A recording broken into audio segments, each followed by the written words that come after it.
Tara mga pare ko, magkape muna po kayo at habang nagkakape po tayo ay meron po tayong tutukasin at aalamin po natin kung totoo po ba yung napanood natin sa Facebook na wala daw po laman itong part ng ating mini driving light. So meron po tayong mini driving light dito at bago po natin siya reinstall meron po na po tayong aalamin. So ang aalamin po natin kung meron po ba laman itong bagay na to. So itong bagay po na to sa ating mini driving light, ito po ay balas at ang trabaho po dapat nito which is kailangan niya pong i-regulate yung current nitong ating mini driving light para hindi po agad to ma-burn out or masunog. At pangalawa po, ang trabaho po nito is siya po yung nagbibigay ng dagdag voltage para po umilaw tong ating mini driving light. So ang napanood po natin ay wala daw po tong laman. So the moment of truth ay just for fun. Alamin po natin kung ito po talaga ay walang laman.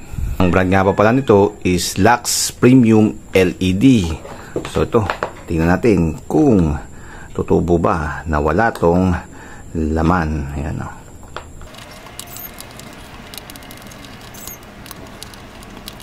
And now, the moment of truth. Taran, tadan, dan. So, positive mga pare ko. At itong ating mini driving light na Lux, meron po siyang balas. So, ayan o. Ayan po yung kanyang mga electronics parts. At siya po ay nakasealed ng rubber seal. Ayan o. So, binuhusan po siya upang maging waterproof po siya. So, kahit na po pala mabasa itong ating balas, walang problema. Kasi nakasealed po siya ng rubber seal. Ayan o. So, hindi po pala totoo yung ating napanood sa Facebook. Maaari yung iba, wala.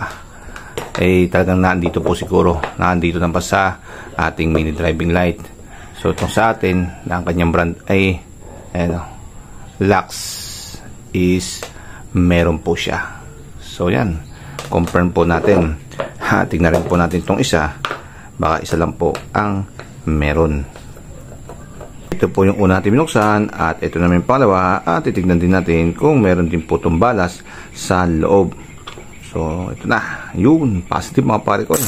At meron din po siyang balas sa loob. At katulad din po ito sa isa.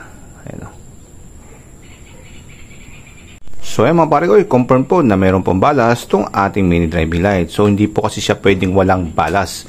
Unang-una po dyan is magkakaroon po tayo ng overcurrent at pwede pong masunog itong ating mini driving light.